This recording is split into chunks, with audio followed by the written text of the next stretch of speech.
Vamos a conversar sobre la diabetes insípida. Diabetes insípida, a diferencia de la diabetes mellitus, se va a caracterizar fundamentalmente por una gran poliuria. Normalmente nosotros vamos a tener una diuresis dependiendo de la cantidad de líquido que consumamos. Sin embargo, hay un punto de corte. En la diabetes mellitus uno puede tener poliuria y después tratar de compensar esa poliuria con un aumento de la sed. Y la hormona antidiurética juega un papel importante porque si el paciente está deshidratado, la hormona antidiurética actúa y hace que el paciente no miccione. En la diabetes insípida ocurre lo contrario. Así el paciente esté deshidratado, no existe la hormona antidiurética, entonces la diuresis continúa. Y esa es la patología que vamos a ver. Es importante recordar qué es la hormona antidiurética. Esta hormona está sintetizada en las células magnocelulares, en el hipotálamo, en los núcleos supraóptico y paraventriculares. Como habíamos visto, estas células fundamentalmente producen a la hormona que va a ir a la hipófisis posterior, donde se va a almacenar en una suerte de gránulos secretores. Esta hormona va a ser transportada hacia los túbulos del riñón a través de una neurofisina, que es una proteína, y va a ser liberada en pulsos. Entonces este dato es importante. El tiempo de vida media es de 15 a 20 minutos. ¿Y cuál es el valor normal? Es menos de 4 picogramos por mililitro. ¿Qué acciones tiene en realidad la hormona antidiurética? Primero, tiene una acción importante a nivel renal. Acá ven ustedes los túbulos colectores, y ¿qué hacen? Disminuyen la excreción del agua y ¿qué hacen? Que promueva la concentración de la orina, es decir, la hormona antidiurética concentra la orina. En el gráfico que ustedes ven en esta sección está representada esta parte del túbulo. Entonces, si ustedes ven, para que actúe la hormona va a necesitar un receptor, y ese receptor es el receptor B2. Entonces, la hormona antidiurética se va a unir al tipo de receptor B2 y posteriormente a otro tipo de, receptores. Aquí está la proteína G y el transporte se va a dar a través del AMP cíclico. Este AMP cíclico va a mover una proteína quinasa que va a ir hacia algunas fosfoproteínas, pero cuya acción tiene que darse por la presencia de unos receptores que se llaman aquaporinas. Entonces hay subtipos de aquaporinas. Como ustedes ven, está la aquaporina 4, que va a actuar en el canal, intercambio de agua. ¿Qué hace la aquaporina 4? Saca el agua de este túbulo.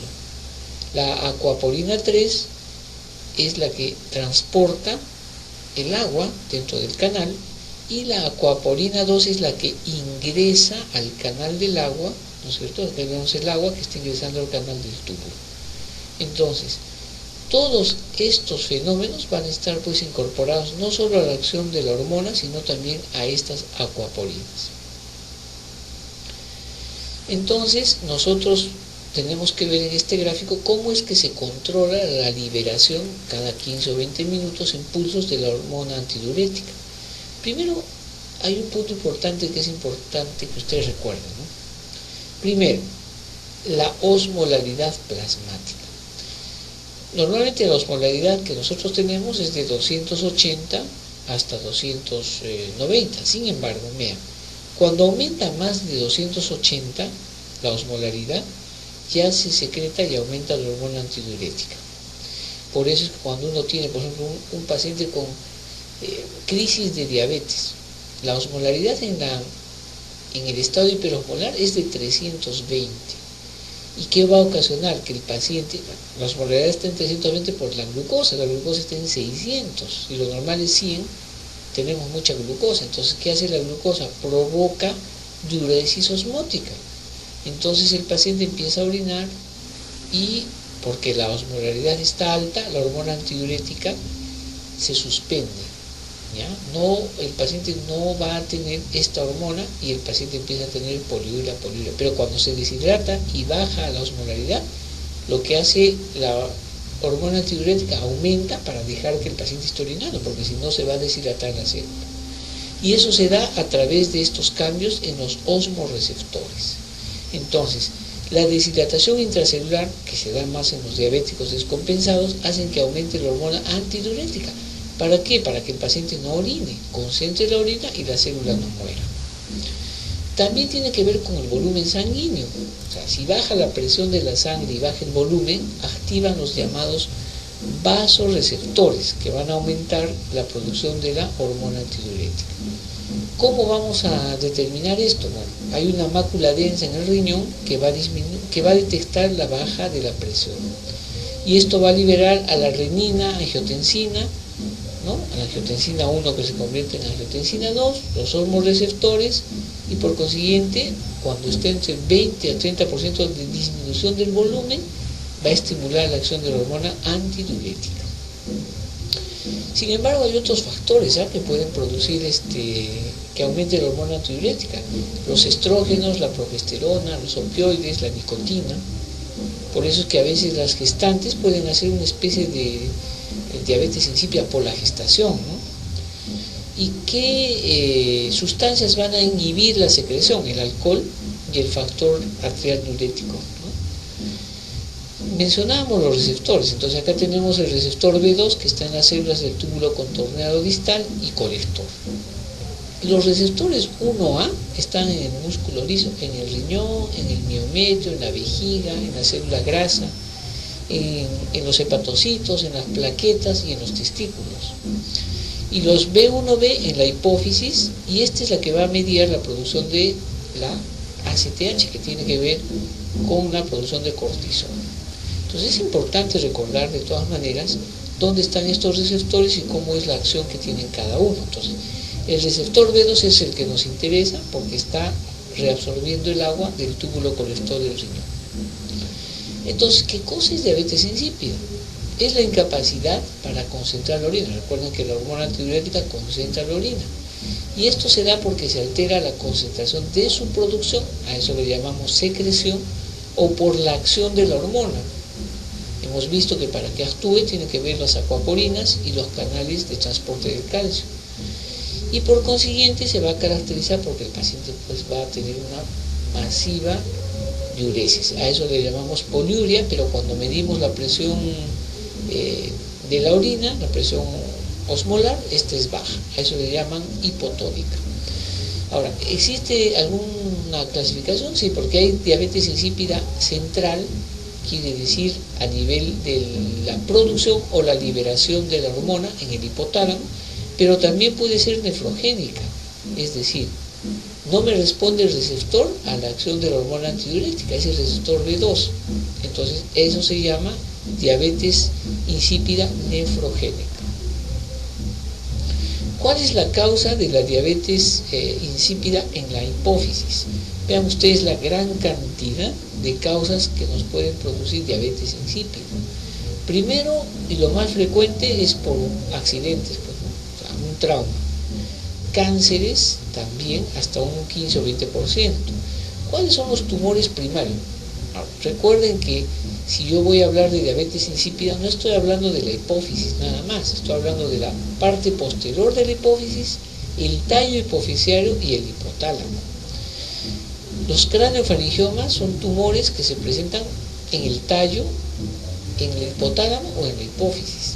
Entonces puede debutar el paciente joven, porque los craneofaringiomas, tumores generalmente en niños, se caracterizan por diabetes insípida, es una de las formas de presentación.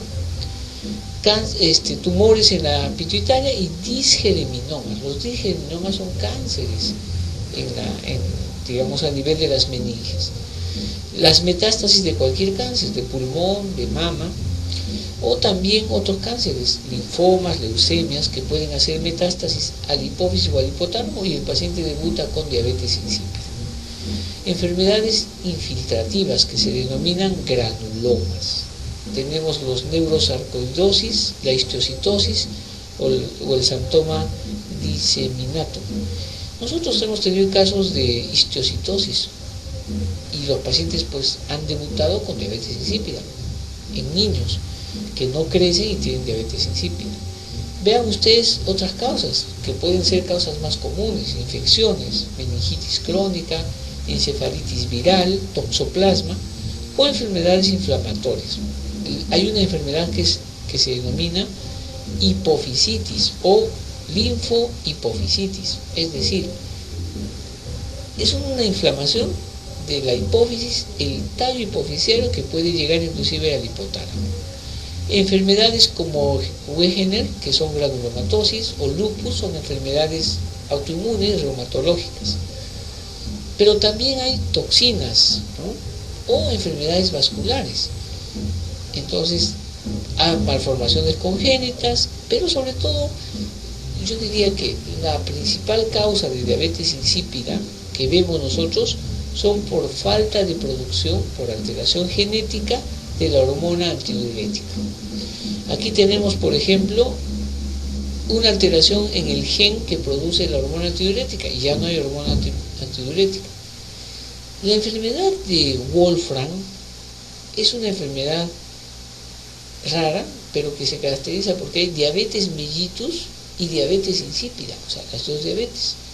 Fuera de eso, el paciente puede tener una retinitis, alteración en la pupila. Entonces, desde el punto de vista fisiopatológico, hemos visto que cuando no hay secreción o no actúa la hormona antidiurética, se reduce del 80 al 85% de lo normal. O sea, tendría que bajar el 85% la secreción o la acción de la hormona para que haya manifestaciones clínicas. No hay concentración en la orina, o sea, la orina se hace diluida, es como si uno orinara agua, o sea, no tiene la transparencia normal. Y el déficit de la hormona antidiurética va a provocar, ¿no es cierto?, que el agua corporal se mueva más o menos. O sea, si uno pierde del 1 al 2% del agua corporal, ya nos empieza a dar sed. Y esta sed es un mecanismo compensador. ¿Cómo compensamos? Tomando agua. Entonces la pregunta es, ¿un paciente con diabetes insípida se muere? Si es manco, si es ciego, si es mudo y si no está al alcance del agua, puede morir deshidratado. Pero la mayoría no muere así, la mayoría está años tomando agua, y agua helada y todo el día. Pueden tomar hasta 15 litros de agua. Simplemente para, en este gráfico, resumir lo que habíamos mencionado, ¿no? Aquí tenemos, decíamos, el hipotálamo, que va a producir la hormona antidiurética en las células magnocelulares, que van a viajar con la neurofesina y se transporta aquí a la parte posterior, y estas van a ir hacia el receptor B2 que está en el túbulo colector. ¿Cómo hacemos el diagnóstico? Desde el punto de vista clínico hay poliuria. ¿Qué es poliuria? Exceso de orina. Vean, en 24 horas el paciente orina más de 3 litros. O sea, lo normal es que orinemos menos de 3 litros o menos de 50 mililitros por kilo de peso, si queremos individualizar a cada persona. La diuresis está diluida, la orina es diluida. Para eso le pedimos en 24 horas densidad urinaria. Si sale menos de 300 miliosmoles, no hay hipernatremia compensatoria. La orina es pues cristalina, ¿no? Polidipsia es otro síntoma. Claro, si yo orino bastante y me estoy deshidratando, tengo que urgentemente, insaciablemente, ininterrumpidamente tomar agua. Y eso me lleva hasta tomar 15 litros. La polaquiuria es básicamente una molestia, orinar a cada rato. Y la enuresis son niños que están durmiendo y se van orinando. Y sobre todo en la noche. A eso llamamos dicturia. Entonces, lo que les mencionaba, el estado general es poco comprometido, o sea, el paciente no se deshidrata porque sigue tomando agua todo el tiempo. Sin embargo, a veces se puede ver fatiga o somnolencia. ¿Cuándo se ve somnolencia? Cuando uno se deshidrata mucho, el sodio, el valor del sodio en la sangre normalmente es de 135 a 145 mil equivalentes, sube. Si está muy deshidratado no está en 145, está en 150, 160, eso se llama hipernatremia. Y esa sería la causa de la somnolencia. Entonces, el examen de laboratorio es inespecífico, o sea, no hay un examen que me diga si tienes diabetes insípida. El de orina sin proteinuria, es decir, sin proteínas y sin orina en la sangre, con una densidad menor de 1015, nosotros vemos densidades 1005, 1001, 1002, nos está haciendo sospechar del diagnóstico. Y por eso es importante pedirles un examen de orina común y corriente para buscar proteínas o glucosa, porque el paciente puede tener insuficiencia renal, la fase poliúrica, veo proteínas, puede ser diabético, veo glucosa en la orina, pero si no encuentro nada de esto y tiene una densidad baja, puede ser una diabetes insípida. Sin embargo, hay que hacer el diagnóstico diferencial, ¿no? O sea, todo paciente que llega puede tener poliúria o polidipsia. Hay 4 enfermedades. Primero, la polidipsia psicógena. Son pacientes, no diré psiquiátricos, pero sí tienen una alteración psicológica que empiezan a tomar litros y litros de agua. Por consiguiente, el riñón tiene que eliminar esa cantidad. Y eso se llama polidipsia psicógena. Si dejan de tomar agua, no tienen por qué tener poliuria. La diabetes mellitus, básicamente haciendo un diagnóstico con glucosa en sangre y glucosa en orina. La diabetes insípida nefrogénica, cuando no hay respuesta del receptor B2. Y la otra es la hipercalcemia. Aumento del calcio en la orina produce poliuria o polidipsia, y eso se ve en el hiperparatiroidismo primario. Entonces, es importante la historia.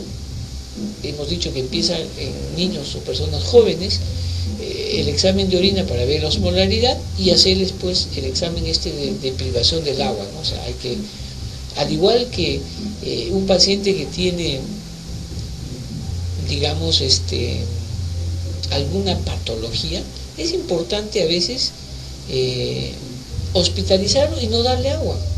No le damos agua y empezamos a medir cuánto de orina está eliminando.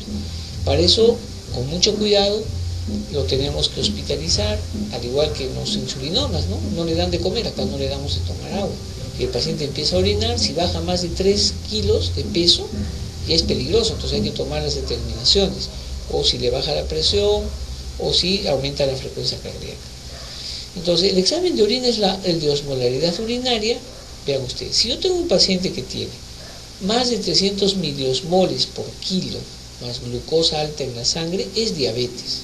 O sea, esa poliuria es diabetes. Si tengo la osmolaridad urinaria elevada y le pido la urea en la sangre y está elevada, es una enfermedad renal, o sea, una fase poliúrica. Pero si tiene menos de 300 de osmolaridad y orina más de 3 litros, es diabetes insípida.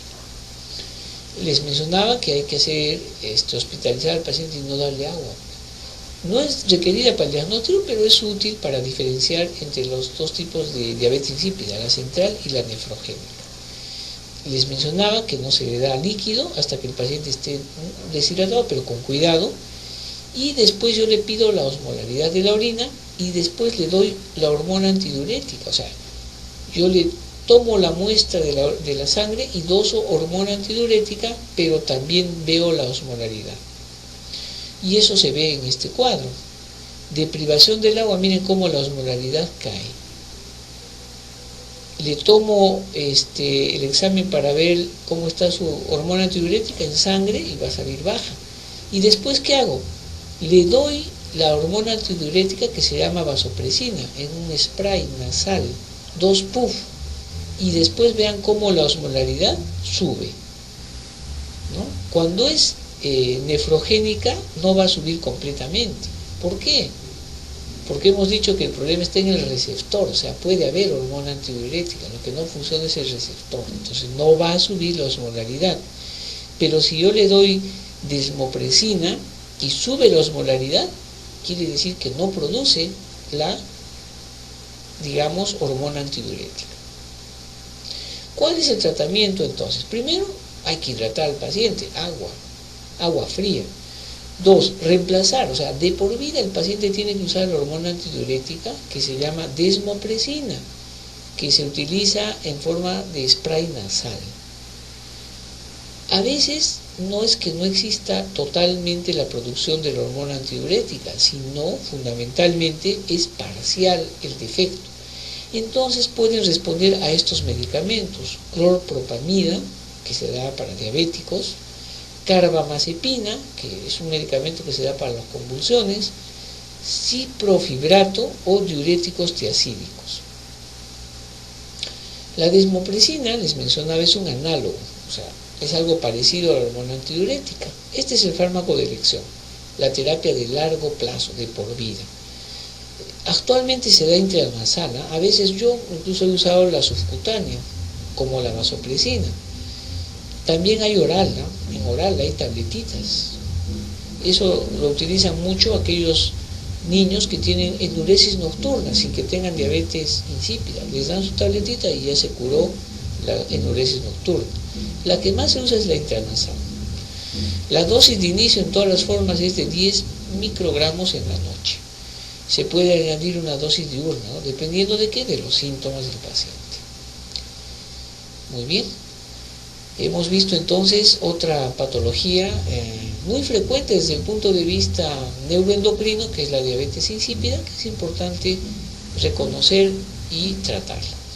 Para terminar, solamente un punto importante. Nosotros vemos con mucha frecuencia las diabetes insípidas en pacientes que son operados por neurocirugía, pero estas son muchas veces transitorias y son debidas al manipuleo que hace el neurocirujano, porque es obvio, está operando la hipófisis cuando está viendo el tallo, pero que después del tercer día se presentan estas manifestaciones, pero con el tratamiento esto normaliza y el paciente pues vuelve a tener su diuresis normal.